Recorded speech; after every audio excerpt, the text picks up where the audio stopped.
नमस्कार मंडळी.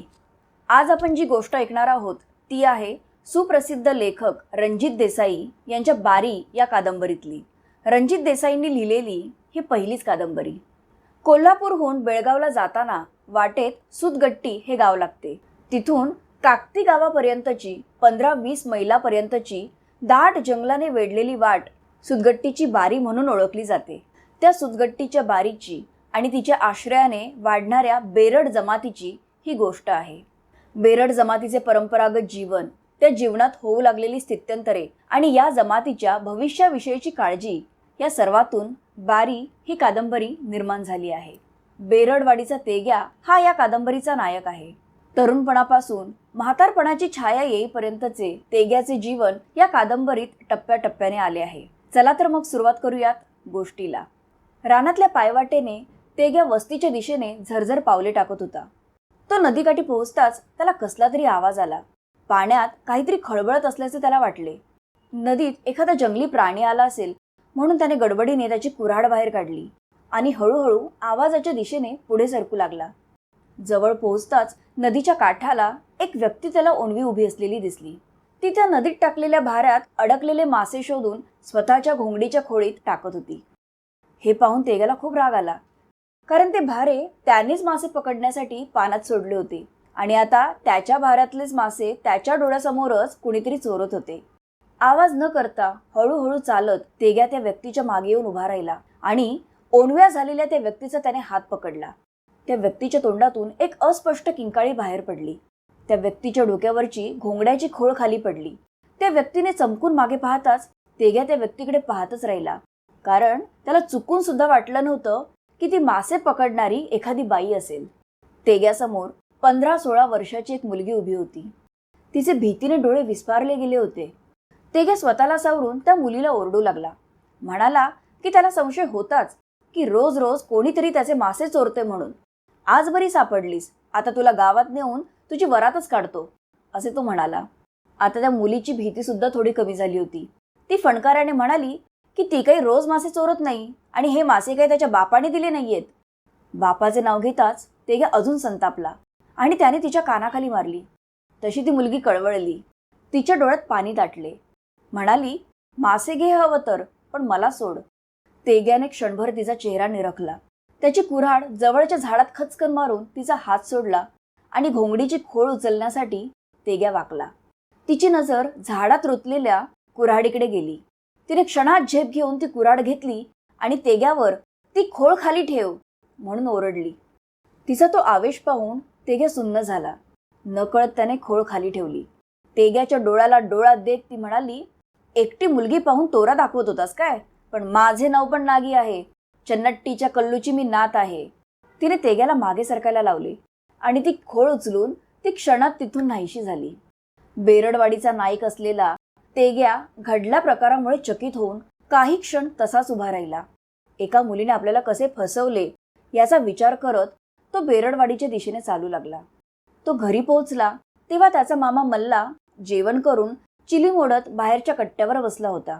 तेग्याला कुऱ्हाडीबद्दल विचारल्यावर त्याने मल्लाला सांगितले की चंद्रोजी त्याची कुऱ्हाड विसरल्यामुळे त्याने त्याची कुऱ्हाड चंद्रोजीला दिली आहे. चंद्रोजी तेग्याचा जीवाभावाचा मित्र होता. ही घटना घडल्यानंतर तेग्या 2 दिवस नुसता घरात बसून होता. त्याला राहून राहून सतत डोळ्यासमोर नागीच दिसत होती. त्याचे मन दुसरे कशातच लागत नव्हते. उजळ रंग, चमकणारे डोळे, धारदार नाक अशी रूपाने आणि गुणांनी तिखट मुलगी तेग्याने आजपर्यंत पाहिली नव्हती. शेवटी त्याने न राहून त्याच्या मामाला मल्लाला नागीबद्दल सांगितले आणि म्हणाला त्याला तिच्याशीच लग्न करायचे आहे. नागी चन्नट्टीच्या कल्लू बेरडची नात आहे हे कळताच मल्ला तेग्याला म्हणाला की ती मुलगी खूप तापट आहे. एवढे तिचे वय झाले तरी अजून कोणी तिच्याशी लग्न करायला तयार होत नाहीये. तिच्याशी लग्न केलंयस तर तुझ्या घराची वाट लावेल ती. तेग्या म्हणाला की त्याला पण तेच बघायचंय की ती कशी संसार करत नाही ते. मल्ला हताश झाला. त्याला तेग्याचा स्वभाव किती हट्टी आहे हे माहीत होतं. कल्लू हा तेग्याच्या वडिलांचा मित्रच होता, त्यामुळे तो नागीला तेग्याला द्यायला तयार होईल यात काही शंका नव्हती. दुसऱ्याच दिवशी छान तयार होऊन तेग्या मल्लाबरोबर चन्नट्टीला कल्लूकडे जायला निघाला. तिथे पोहोचताच कल्लूने मल्लाला लगेच ओळखले आणि तेग्याच्या चेहऱ्यावरून त्याने हा त्याचा मित्र सिद्धाचा मुलगा आहे हे सुद्धा ओळखले. पण जेव्हा ते दोघे नागीला मागणी घालायला आले आहे हे कल्लूला कळले, तेव्हा तो तेग्याकडे आ वासून पाहू लागला. त्याने लगेच नागीला द्यायला होकार दिला. हे ऐकून नागी फणफणत घरातून बाहेर आली आणि ज्याला आपली साधी कुऱ्हाड सांभाळता येत नाही त्याच्याबरोबर ती लग्न करणार नाही असे कल्लूला ओरडून सांगून ती पुन्हा घरात निघून गेली. झालेल्या अपमानामुळे तेग्या आणि मल्ला तिथून रागारागाने निघाले. पण कल्लूने त्यांना गावाबाहेर रानाच्या सीमेवर गाठले आणि त्यांना म्हणाला की रात्रीच्या वेळेला येऊन तुम्ही नागीला पळवून घेऊन जा. मी काही मध्ये येणार नाही आणि तुमच्या लग्नाला सुद्धा मी येणार नाही, नाहीतर नागी माझा जीव घेईल. शेवटी तिघांचा बेत पक्का झाला. दुसऱ्याच दिवशी तेग्याने चंद्रोजीला बोलावून घेतले. सरोळीचा पाटील चंद्रोजीचा मालक आणि इथला इनामदार तेग्याचा मालक, आणि या दोन्ही मालकांमध्ये भयानक शत्रुत्व होते. पण त्यांच्या शत्रुत्वाचा तेग्या आणि चंद्रोजीच्या मैत्रीवर अजिबात परिणाम झाला नव्हता. त्यांची मैत्री आधी जशी होती तशीच अजूनही घट्ट होती. दोघांचे रात्रीचे जेवण झाल्यावर तेग्या आणि चंद्रोजी बैलगाडीने चनट्टीला निघाले. चंद्रोजीने गाडी चनट्टीच्या वेशी अलीकडेच जंगलाच्या कडेला लावली. तेग्या कानोसा घेत घेत एकटाच नागीच्या घराजवळ पोहोचला. कल्लू घराबाहेर झोपण्याचे नाटक करून पडून राहिला होता. तेग्याला ते पाहून हसू आले. तो हळूच दार उघडून घरात गेला. तिथेच असलेली त्याची कुऱ्हाड त्याने घेतली. नागी झोपली होती. तिला चाहूल लागायच्या आतच तेग्याने तिच्या अंगावर कापड टाकून तिला उचलून खांद्यावर घेतले आणि गावाबाहेर पडला. गावापासून बरेच दूर गेल्यावर तेग्याने नागीला मोकळे केले. घुसमटलेली नागी तेग्याला म्हणाली की ती त्याच्याकडे एक दिवस सुद्धा नांदणार नाही. तेग्याने ओढत ओढतच तिला बैलगाडीत नेऊन बसवले आणि चंद्रोजी त्या दोघांना घेऊन बेरडवाडीत आला. नागीचा संतापलेला अवतार बघून तेग्याला हसू आले. त्याने तिला फरफटतच घरात ढकलले. तेग्या घरी येताच मल्लाने त्याला काळू येऊन गेल्याचे सांगितले. तेग्याला आठवले की आज काही गाड्या येण्याची बातमी काळूने त्याला दिली होती. त्यामुळे दरोडा घालायला त्यांना बारीत जायचे होते. पण तेग्या ते साफ विसरला होता. त्याने आजूबाजूच्या 4-5 बायकांना नागीवर नजर ठेवायला बोलावले आणि तो व चंद्रोजी दरोडा घालण्यासाठी बारीकडे गेले. जाताना तेग्याने मामाला दड्डीला जाऊन ब्राह्मणाला लग्नाच्या मुहूर्ताबद्दल विचारून यायला सांगितले. इथे तेग्या बारीक पोहोचेपर्यंत त्याचे साथीदार दरोडा घालून मोकळे झाले होते. त्यांनी बैल पळवले होते. काळूने त्यांनी कसे सफाईने 10-12 बैलगाड्यांचे बैल पळवले हे तेग्याला सांगितले. तेग्या खुश होऊन काळूला म्हणाला, माझ्या मागे गावचा नाईक तूच होणार आहेस. काम फत्ते झाल्यावर तेग्या आणि चंद्रोजी घरी आले. तेव्हा एक म्हातारी रडत रडत तेग्याकडे आली आणि नागी त्यांच्याशी चांगलं चांगलं वागून कशी मागच्या दाराने त्यांना फसवून पळून गेली ते सांगू लागली. रात्रभर झालेल्या त्रासामुळे तेग्या अधिकच संतापला. त्या बायकांना शिव्या देत देत तेग्या चंद्रोजीला बरोबर घेऊन नागीला शोधायला निघाला. तो कल्लूच्या गावी, नागीच्या काकीच्या गावी असे बरेच ठिकाणी जाऊन आला. पण नागी काही त्याला सापडली नाही. शेवटी हताश होऊन तो घरी परतू लागला. चंद्रोजी त्याला अशा 56 पोरी तुला मिळतील असे समजावू लागला. पण तेग्याला नागीशीच लग्न करायचे होते. बोलता बोलता ते दोघे घराजवळ पोहोचले. बघतात तर काय, नागी तेग्याच्या घराबाहेर उभी राहून त्याला बघून हसत होती. तेग्याने कुठे गेली होतीस असे विचारल्यावर लाकडे आणायला गेले होते असे म्हणून तिने शेजारी पडलेला भारा त्याला दाखवला आणि तिने बनवलेले जेवण जेवायला त्या दोघांना घरात बोलावले. मल्लाचे जेवण झाले होते. तो बाहेर जाता जाता म्हणाला, 4 दिवसांनी लग्नाचा मुहूर्त आहे. ब्राह्मणाला यायला सांगितले आहे. चंद्रोजी आणि तेग्या घरात शिरले. तसे नागी तेग्याकडे बघून लाजली. पहिल्यांदाच तेग्याने नागीला लाजताना पाहिले होते. आज बऱ्याच वर्षानंतर त्याला त्याचे घर भरल्यासारखे वाटत होते. तेग्या आणि नागीचे लग्न होऊन आता महिने झाले होते. बेरडवाडीतली माणसे दरोडे टाकून त्यावर मिळणाऱ्या उत्पन्नावर आपले जीवन जगत होते. गावातल्या बायका सुद्धा जंगलातली लाकडे विकून घराला हातभार लावत होत्या. तेग्याला पटत नसले तरी नागी सुद्धा हे काम करायची. बराच वेळेला जंगलाचे रखवालदार बायकांना लाकडे घेऊन जाण्यापासून अडवायचे, पण तेग्याचे नाव सांगताच त्यांना सोडून द्यायचे. एके दिवशी काळू बारीतून काही गाड्या आज रात्री जाणार असल्याची बातमी घेऊन तेग्याकडे आला. गाड्या लग्नासाठी जाणार असल्याने त्यांच्याकडे दागदागिने खूप असणार, त्यामुळे आज दरोडा घालायचा असे ठरले. रात्री ठरल्याप्रमाणे सगळे जंगलात जमले. देवीला कौल लावण्यात आला. तिचा आशीर्वाद घेऊन सगळे ठरलेल्या जागी लपले. तेग्याने दिलेल्या सूचनेप्रमाणे सगळे गाड्या लुटण्यासाठी सज्ज झाले. पुलावरून 3 गाड्या येऊ लागल्या. तेग्या आणि तुक्या रस्त्याच्या वळणावर असलेल्या झाडावर चढून बसले. इतक्यात एक कर्कश शीळ रान भेदून गेली. थोडासा गोंधळ पण तेग्याच्या कानावर ऐकू आला. तेग्याला वाटले काम फत्ते झाले. तो आणि तुक्या गाड्यांच्या जवळ जाऊ लागले. तेग्या आणि तुक्या गाड्यांजवळ पोहोचले तेव्हा त्यांना तिथे एक घोडेस्वार दिसला. तो इनामदारांचा बाळा महार होता. तेग्याच्या माणसांनी गाड्यांना वेढा घातला होता. काळूच्या घोंगडीच्या खोळीत दागिने चकाकत होते. तेग्याला बघून बाळा घोड्यावरून उतरला. त्याने गाडीमध्ये आईसाहेब असल्याचे तेग्याला सांगितले व तो तेग्याला बडबडू लागला की त्याच्या जीवावर ते रात्रीचे बारीतून बिनधास्तपणे जायला निघाले होते. आईसाहेबांना विश्वास होता की तेग्या असताना त्यांना काहीच धोका नाहीये, पण तुमची खाल्ल्या अन्नावर थुंकणारी जात आहे. बाळाचे पुढचे बोलणे न ऐकता तेग्याने लगेच गाडीपाशी जाऊन आईसाहेबांची माफी मागितली. आम्हाला एकदा माफ करा अशी विनंती तो करू लागला. आतून आईसाहेबांचा आवाज आला, तेग्या, बरं झालं तू आलास. तुला हवं ते घे, पण आम्हाला सोड. हे ऐकून तेग्याच्या डोळ्यात पाणी आले. तो म्हणाला, आईसाहेब, मला मारा हवं तर, पण असे बोलू नका. मी तुमचे अन्न खाल्ले आहे. मी जिवंत असेपर्यंत तुमच्या सुतळीच्या तोडाला सुद्धा धक्का लागणार नाही. एवढे बोलून तेग्या काळूकडे गेला व त्यांना साधी माणसे सुद्धा ओळखता येत नाहीत असे बोलून त्याच्या कानाखाली मारली आणि चोरलेले सगळेच्या सगळे दागिने आईसाहेबांना परत करून त्यांना पुन्हा विनंती केली की काही झाले तरी ही गोष्ट सरकारच्या म्हणजेच इनामदारांच्या कानावर घालू नका, नाहीतर ते माझी चामडी लोळवतील. आईसाहेबांनी तेग्याला आश्वासन दिले की त्या यातलं काहीही इनामदारांना सांगणार नाहीत. पण तेग्याला बाळावर विश्वास नव्हता. बाळाला तेग्याबद्दल असूया आहे हे तो जाणून होता. तेग्याने आईसाहेबांना बारी पार करून दिली आणि नंतर सगळे गावाकडे जायला निघाले. सगळे गप्प होते. गावात पोहोचताच सगळे आपापल्या घरी जायला निघाले. तसे तेग्याने ओरडून सगळ्यांना थांबवले. आजच्या गाड्यांची वर्दी काळूने आणली होती, त्यामुळे त्याने काळूला स्वतःच्या घरासमोरच्या बैलगाडीच्या चाकाला बांधायला सांगितले. काळूची जीभ कोरडी पडली होती. ज्यांचे खातो त्यांच्याच गाड्या लुटल्या, आता हे सगळे कोण निस्तरणार असे म्हणून तेग्याने काळूला चापकाने मारायला सुरुवात केली. काळू हात सोडवण्यासाठी धडपडत होता. तेग्यादा, हे तू बरोबर करत नाहीयेस, मी तुला बघून घेईन अशी धमकी काळू देऊ लागला.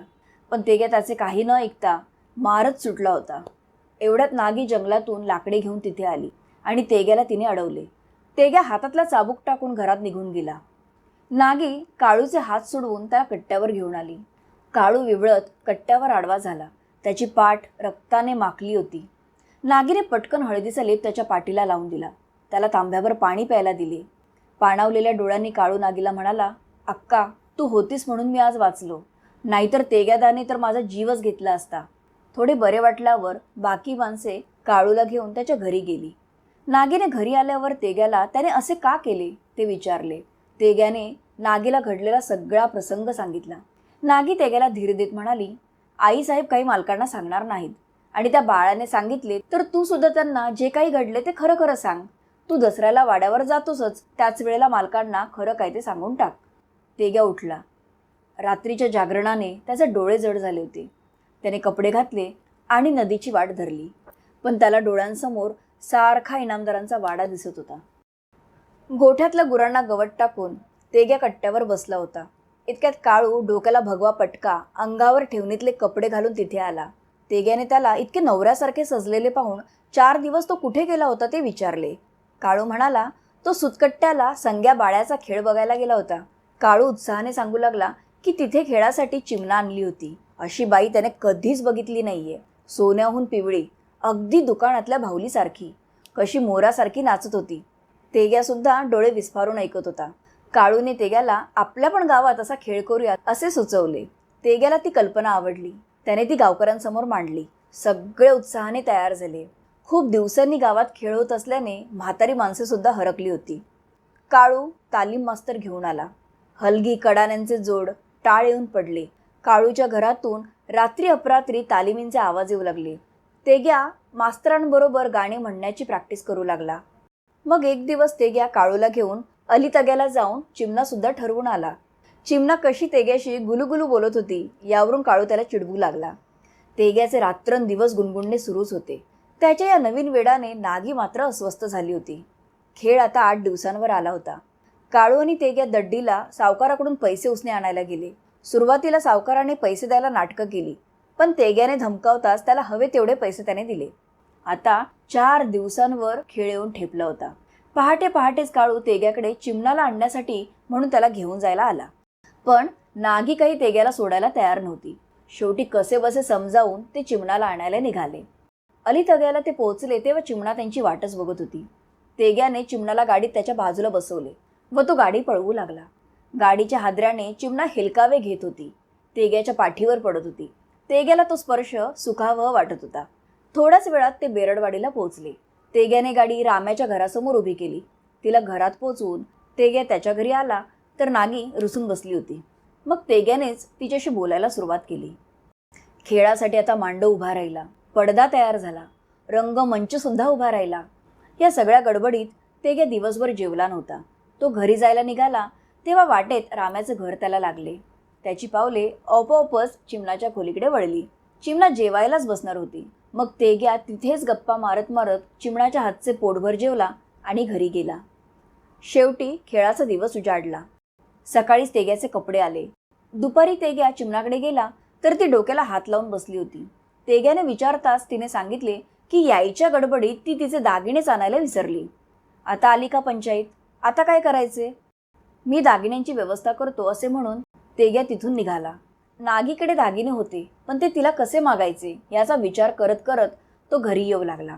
कशी तरी हिंमत करून त्याने नागीकडे दागिने मागितले. पण मी त्या सटवीला दागिने देणार नाही असे नागीने स्पष्टच तेग्याला सांगून टाकले. पण तेग्याने खूपच गयावया केल्यावर नागी नरमली आणि तिने दुसऱ्या दिवशी सकाळीच माझे मला दागिने परत आणून द्यायचे या बोलीवर तेग्याला दागिने दिले. सगळी बेरडवाडी परशाच्या परड्यात जमली होती. मास्तरांनी सर्व पात्रांना रंगरंगोटी करून तयार केले. चंद्रोजी सुद्धा तेग्याचा निरोप मिळताच खेळ बघायला आला होता. तेग्या आणि चंद्रोजीची गळाभेट झाली. सगळे कलाकार मागच्या बाजूने मंचावर आली. मास्तरांनी खूण करताच पडदा सरकू लागला. तेग्या आणि नाग्या एकमेकांच्या हातात हात घालून संग्या बाळाच्या वेशात अवतरले. डफ कडाने खणखणू लागली. टाळ वाजू लागले. जमावाकडे बघून खरं तर तेग्याचा घसा कोरडा पडला होता. त्याने ओठांवरून जीभ फिरवली आणि गाणी म्हणायला सुरुवात केली. गाणे संपताच जमावातून शिट्ट्या वाजू लागल्या. तेग्याचं कौतुक झाले. आता तेग्याला धीर आला. खेळ रंगत चालला होता. आता चिमणा गंगीच्या पोशाखात मंचावर आली.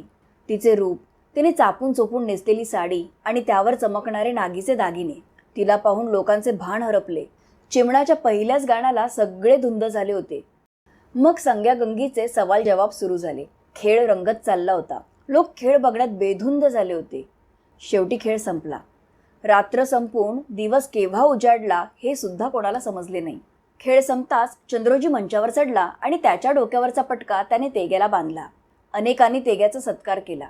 चिमणावर तर पैशांचा पाऊस पडला. तेग्याला खेळ केल्याचे सार्थक वाटले. तेग्या खूप थकला होता.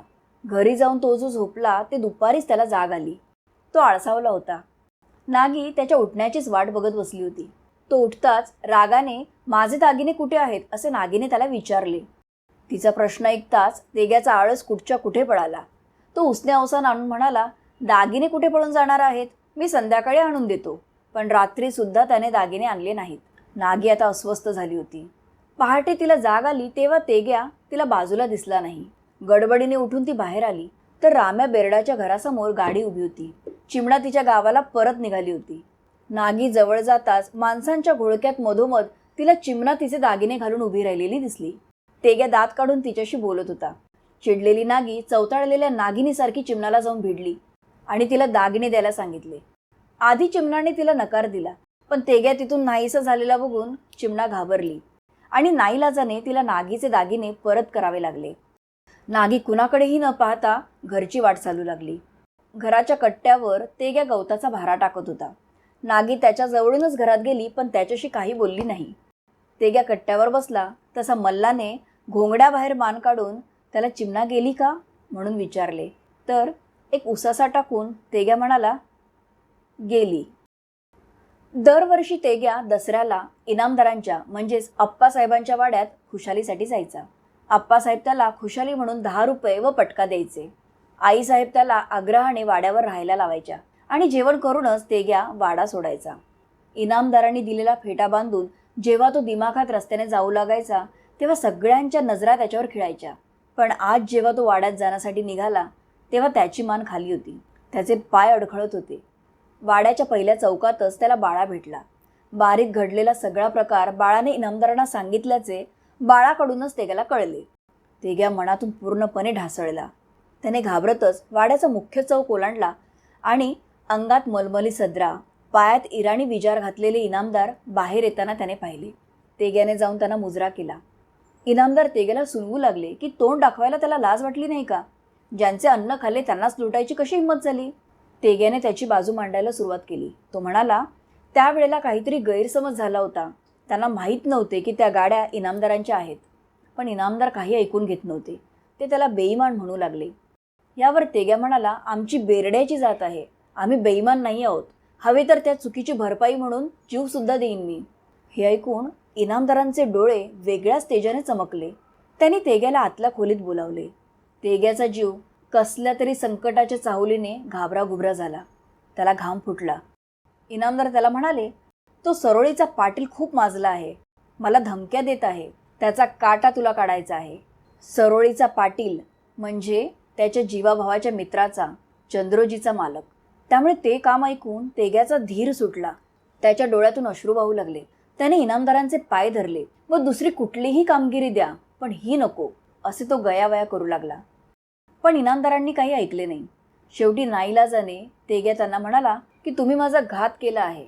एवढी कामगिरी मी करतो, पण पुन्हा मी इकडे येणार नाही. फक्त पुढचे तुम्ही सांभाळून घ्या. इनामदाराने तेग्याला आश्वासन दिले की तो जर पकडला गेला तर त्याला सोडवायला ते 1 सोडून 10 वकील करतील आणि तरीही तुरुंगात गेलास तर त्याच्या घरच्यांची ते काळजी घेतील. एवढेच नाही तर ज्या दिवशी कामगिरी तो पूर्ण करेल त्या दिवशी त्याच्या घराकडे 5,000 रुपये ते पाठवून देतील. फक्त या सगळ्यात त्यांचे नाव कुठे येता कामा नये असे बजावून इनामदारांनी तेग्याला 50 रुपये खुशाली म्हणून दिले. तेग्या वाड्यातून बाहेर पडला. त्याचे डोळे पाण्याने भरले होते. बाळाने त्याची ही अवस्था बघून काय झाले असे विचारले. यावर तुझ्या मालकाने माझा गळा कापला, एवढेच बोलून तेग्या त्याच्या घरी जायला निघाला. तेग्या बेरडवाडीला पोहोचला तेव्हा संध्याकाळ झाली होती. त्याने काखेत फेटा मारला होता. त्याचे केस विस्कटलेले होते. चालताना त्याच्या झोकांड्या जात होत्या. मल्ला आणि नागीने त्याची ही अवस्था पाहून त्याला पकडून आणून घरात बसवले. नागीने त्याला जेवण वाढले. तेग्या मामाकडे बघून बडबडत होता. म्हणत होता, मी तेग्या आहे. मी या गावचा नाईक आहे. मी इनामदारांचा कुत्रा आहे. मग तेग्या नागीकडे बघून तिला विचारू लागला की चंद्रोजी माझा मित्र आहे ना? नागी हो म्हणाली. मग तेग्याने विचारले, सरोळीचा पाटील माझा मित्र आहे का? नागी नाही म्हणाली. यावर शाणी आहेस असे म्हणून तेग्या जोरजोरात हसू लागला आणि हसता हसता रडू लागला. तेग्याला एवढं प्यायलेले बघून त्याला कसली तरी चिंता लागून राहिल्याचे मल्लाच्या लक्षात आले. नागीसुद्धा काळजीत पडली. नागीने आणि मल्लाने त्याला धरून आत नेऊन झोपवले. त्या दिवसापासून तेग्या विचित्रच वागू लागला होता. सारखा नागीशी भांडायचा, सतत घराबाहेर राहायचा, रात्री दारू पिऊन यायचा. त्याचे कामावरूनही लक्ष उडाले होते. त्याच्या या वागण्याने नागी आणि मल्लासुद्धा बेचैन झाले होते.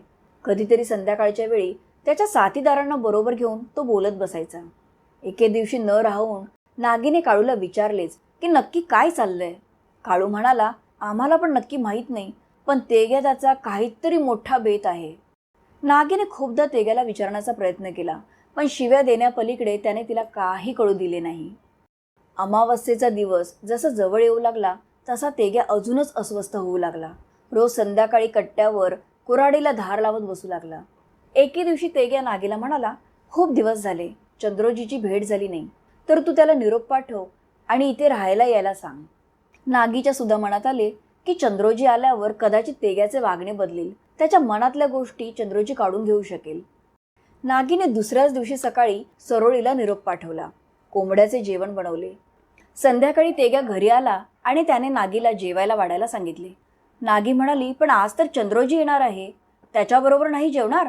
तेग्या म्हणाला, त्याला जंगलात जावे लागणार आहे. चंद्रोजी आल्यावर त्याला जेवायला दे आणि काही करून आजची रात्र इथेच राहायला सांग. मी येतोच लवकर.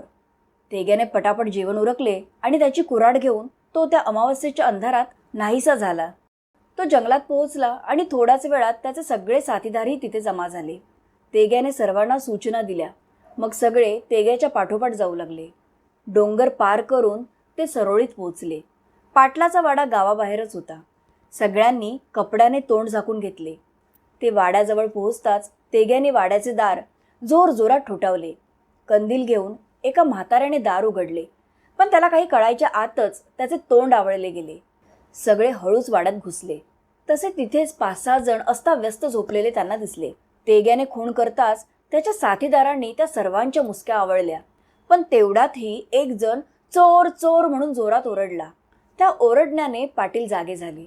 त्यांनी त्यांच्या खोलीचे दार उघडले आणि बंदूक हातात घेऊन जिन्याजवळ येऊन बघू लागले. तेग्या जिन्याच्या कडेला भिंतीला चिकटून उभा होता. पाटील अर्धा जिना उतरताच तेग्या त्यांच्या समोर आला. तोंड झाकले असले तरी पाटलांनी तेग्याला ओळखलेच. त्यांना त्याचा डाव लक्षात आला. पाटलांची बंदुकीवरची पकड आवळली गेली. त्यांनी बंदूक वर उचलताच तेग्याने वेध घेऊन कुऱ्हाड फेकली. ती थेट पाटलांच्या छातीत जाऊन रुतली आणि दुसऱ्याच क्षणी मेलो अशी किंकाळी फोडून पाटील खाली कोसळले. तेग्या पाटलांचा प्राण जाताना पाहत होता. तो त्याची पाटलाच्या छातीत रुतलेली कुऱ्हाड घेण्यासाठी वाकला, पण त्याच वेळी पाटलाची बायको जिन्यावरून धावत येताना त्याला दिसली. पाटलांना निष्प्राण झालेले पाहून ती त्यांच्या अंगावर पडली आणि तिने हंबरडा फोडला. म्हणाली, चंद्रा, घरात काळ शिरला आणि त्याच वेळेला तू कुठे गेलास रे बाबा, असे म्हणून ती रडू लागली.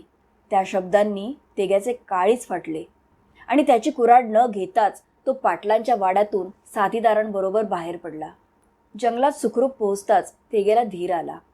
सगळे साथीदार मात्र त्या रिकाम्या हाती झालेल्या खुनावर नाखुश होते, पण तसे तेग्याला बोलण्याचा कुणाला धीर झाला नाही. भल्या पहाटे सगळे आपापल्या घरी पोहोचले. तेग्या घरी पोहोचला तोपर्यंत चंद्रोजी त्याचे मन कशातच लागत नव्हते, म्हणून तिथून नुकताच निघून गेला होता. नागीला आता काहीतरी विचित्र चालल्याची शंका येऊ लागली. तिने तेग्याला विचारले की खरं खरं सांग, तू चंद्रोजीला कशाला बोलवलं होतंस? तेग्या म्हणाला, भेटायला बोलवले होते. नागी तेग्याला विचारू लागली की त्याची कुऱ्हाड कुठे आहे आणि अंगावर हे रक्ताचे डाग कसले आहेत. तेग्या काहीच बोलत नाही हे पाहून नागी अस्वस्थ झाली आणि त्याच्यावर किंचाळून त्याला खरं काय आहे ते विचारू लागली. तो रात्रभर कुठे होता, काय करत होता, असे सगळे प्रश्न ती त्याला विचारत होती. तिच्या शब्दांना धार होती. आता नागीला सगळे सांगण्याशिवाय तेग्याकडे दुसरा पर्याय नव्हता. तो म्हणाला, सरोळीला गेलो होतो. हे ऐकून नागीच्या अंगातले त्राणच गेले. नागीने विचारले, काय केलेस तिथे जाऊन? तेग्या खाली मान घालून म्हणाला, पाटलांचं खून.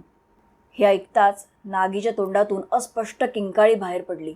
ती थरथरू लागली. तिच्या आता सगळ्या गोष्टी लक्षात येऊ लागल्या. ती संतापाने धुमसत तेग्याला म्हणाली, याचसाठी तू चंद्रोजीला इथे बोलवलेस आणि सरोळीला जाऊन तू पाटलांचा काटा काढलास. चांगले पांग फेडलेस मैत्रीचे. आता कुठल्या तोंडाने चंद्रोजीच्या समोर जाशील?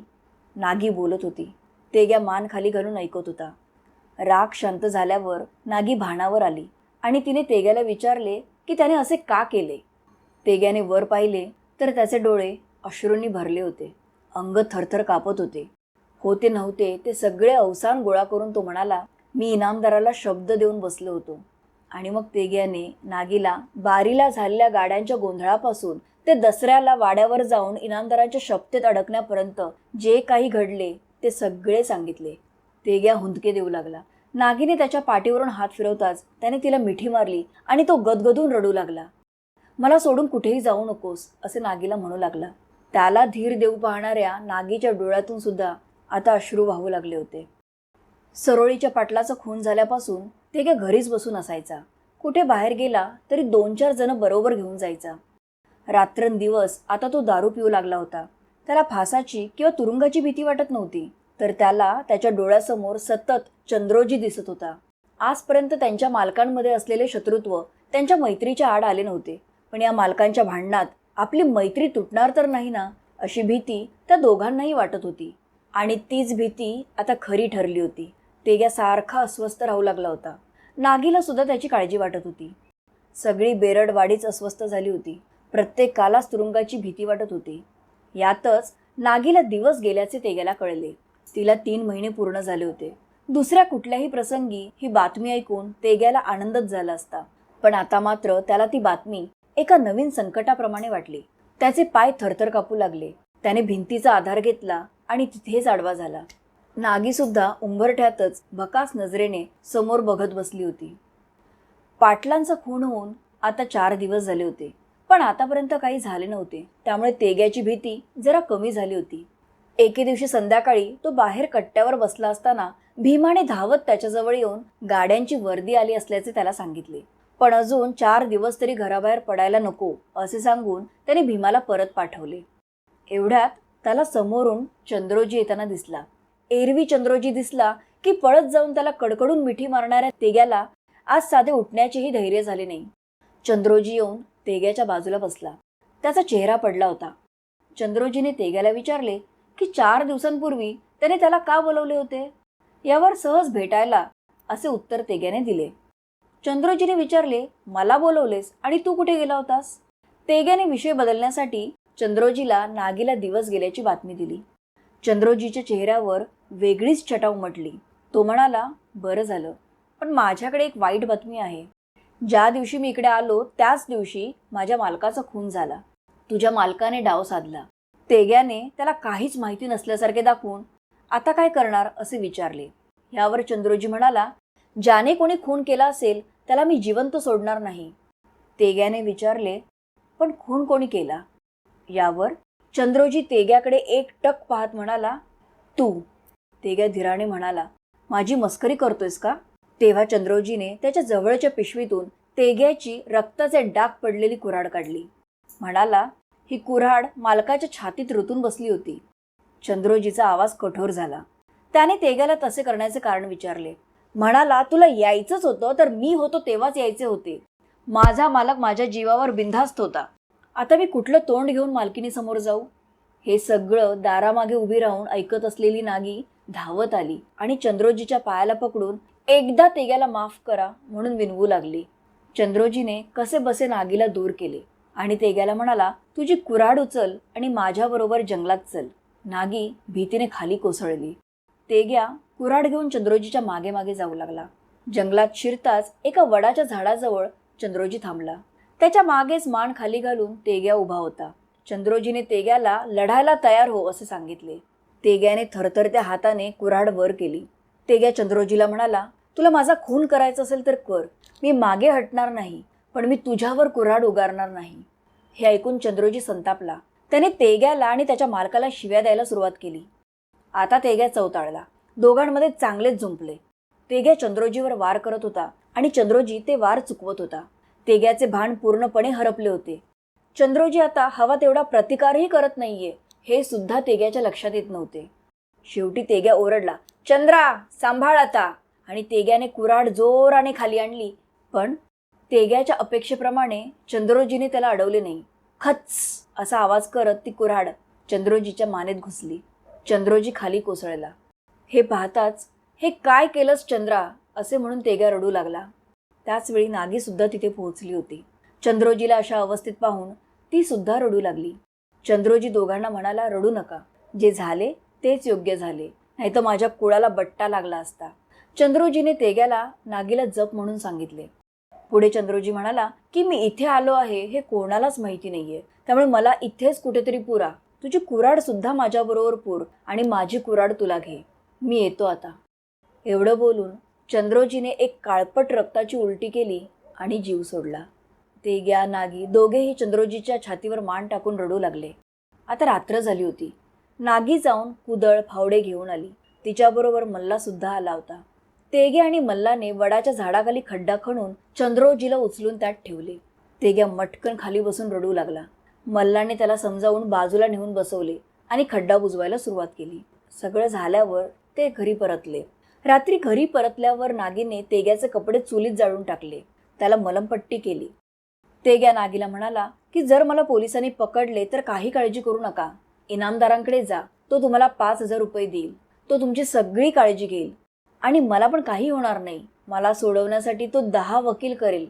तुम्ही निश्चिंत राहा.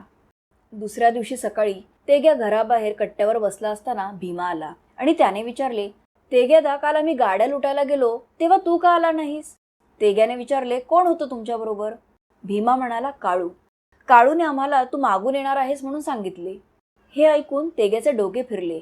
तो जिवंत असताना काळू स्वतःला नाईक समजू लागला आहे की काय असे म्हणून तो भीमाला घेऊन काळूला जाब विचारायला जाणार. एवढ्यात त्यांना चारही बाजूंनी पोलीस येताना दिसले. तेग्याने मागे वळून पाहिले तर त्याच्या मागेही 2 पोलीस उभे होते. गावात एकच गोंधळ सुरू झाला. गावच्या 8-10 लोकांना पकडून पोलीस आले तसे निघून गेले. त्या 8-10 जणांमध्ये तेग्या सुद्धा होता.